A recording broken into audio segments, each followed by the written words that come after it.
Hello! Today we'll be talking about episode 1 of Delicious Dungeon. Meanwhile, I'll be painting some models or applying the first layers for these two models here. Without further ado, let's get started. Delicious Dungeon, Season 1, Episode 1. So, from the get-go, I think the dragon's introduction was quite cool. And it was quite funny because there was a sort of contrast between the seriousness of the situation where they were fighting a dragon, and at the same time the hero or heroes talking about how hungry they are. And I just thought that this kind of contrast was quite funny, and it was a nice way to start the show, because we don't often see that. Usually when you fight dragons, all the heroes that we've seen in all fantasy, they never think or worry about things such as food because they're so much into the fight, the epic fight, that things such as human needs, that like food, for example, are usually not even regarded or considered as important. All in all, I think it was funny. It was quite a nice touch that they're talking about food while they are fighting a mighty dragon. I might be using a little bit of paint on my thumb over here just to see if the consistency is the right one. I think my lighting needs to be a bit better, but anyways, this is just the first time we're doing this, and we're trying and we're gonna see if we can improve.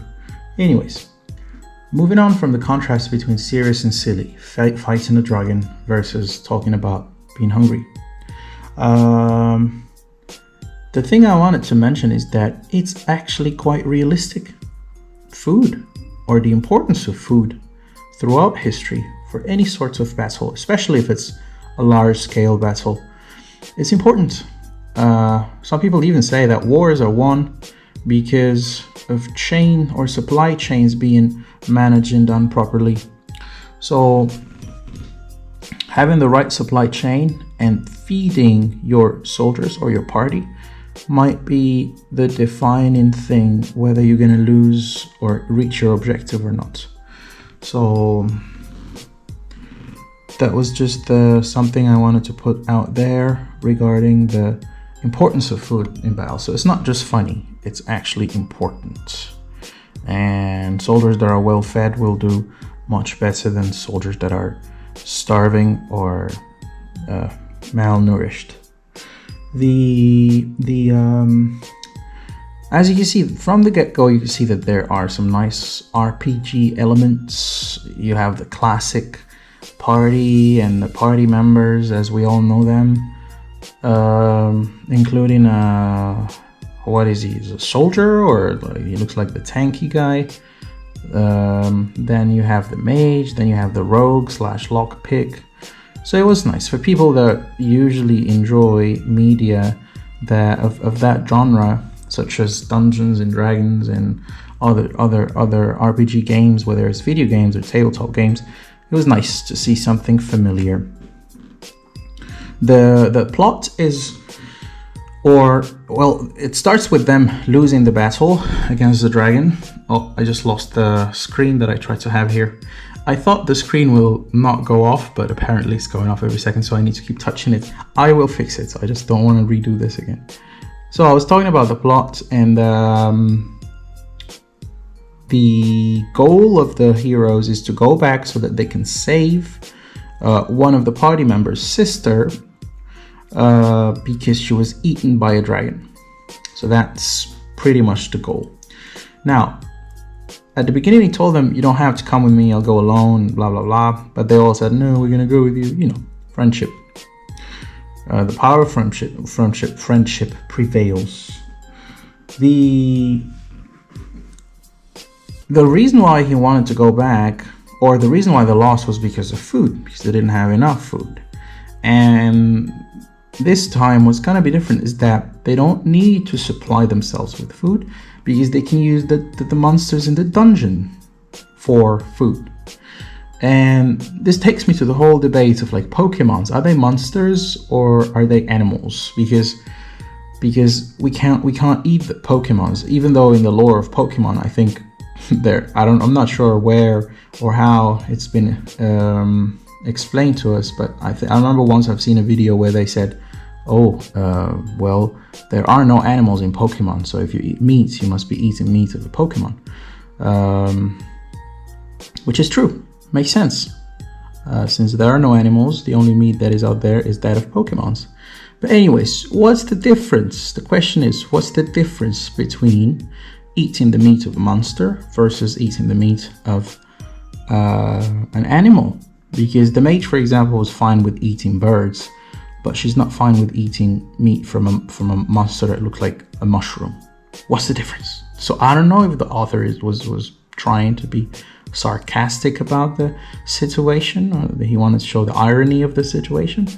I don't know if it was intentional or not, but it was a nice touch. Like, where do you draw the line? What's the difference between animal meat and monster meat? I hope that they will, capitalize and elaborate more on this sort of hypocrisy. And I hope I'm going to see this theme tackled once more in the future episodes. Moving on, the guy, the dwarf. For me, the dwarf was my favorite character in this episode.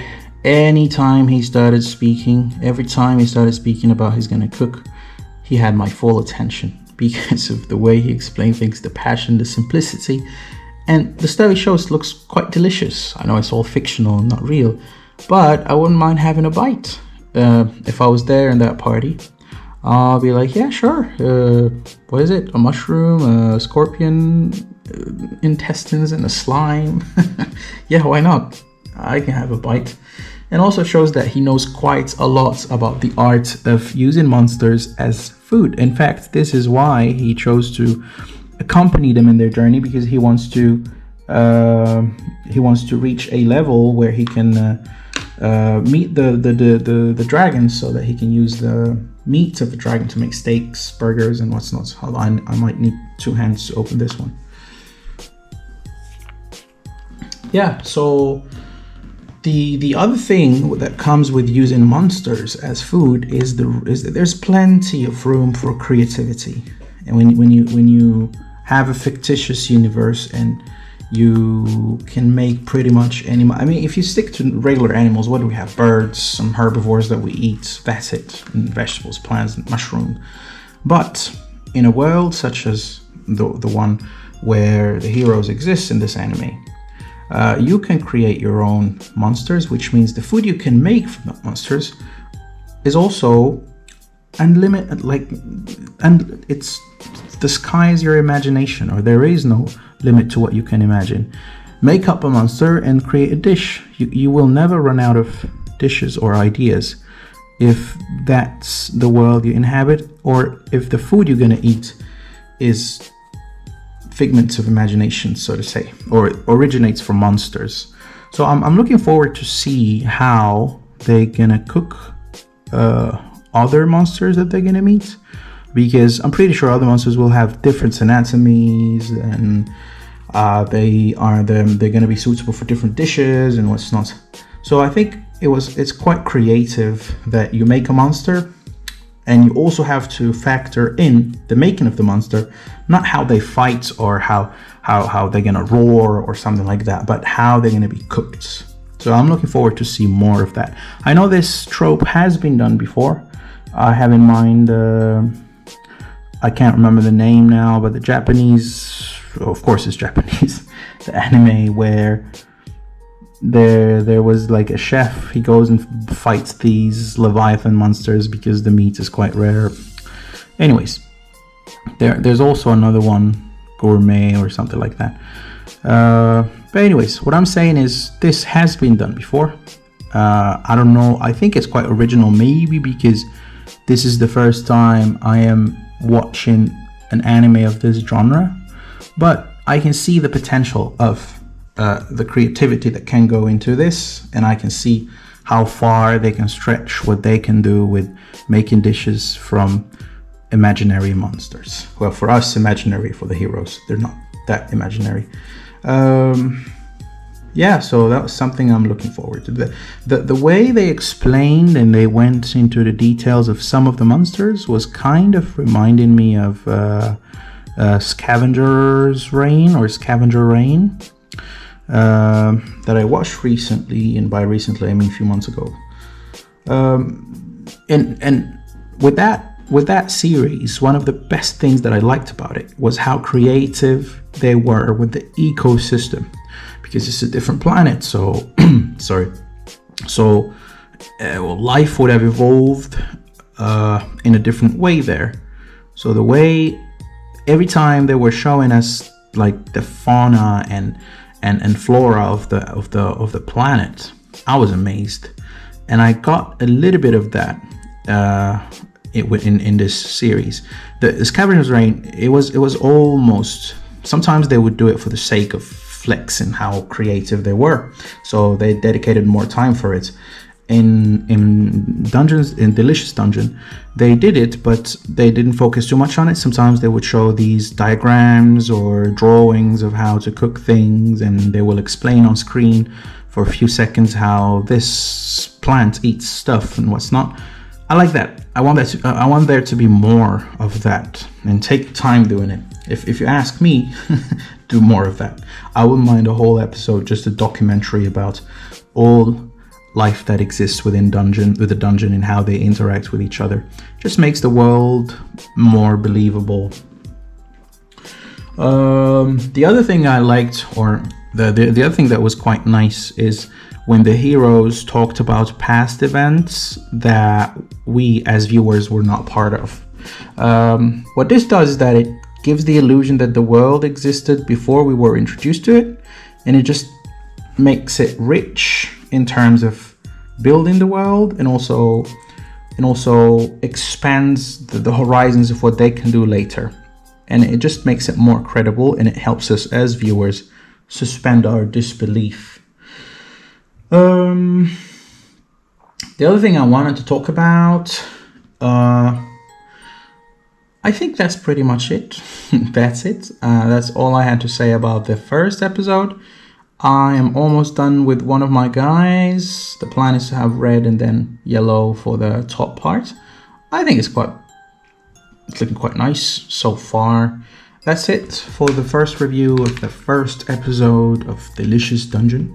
And I'll see you soon with another episode, another review, another painting.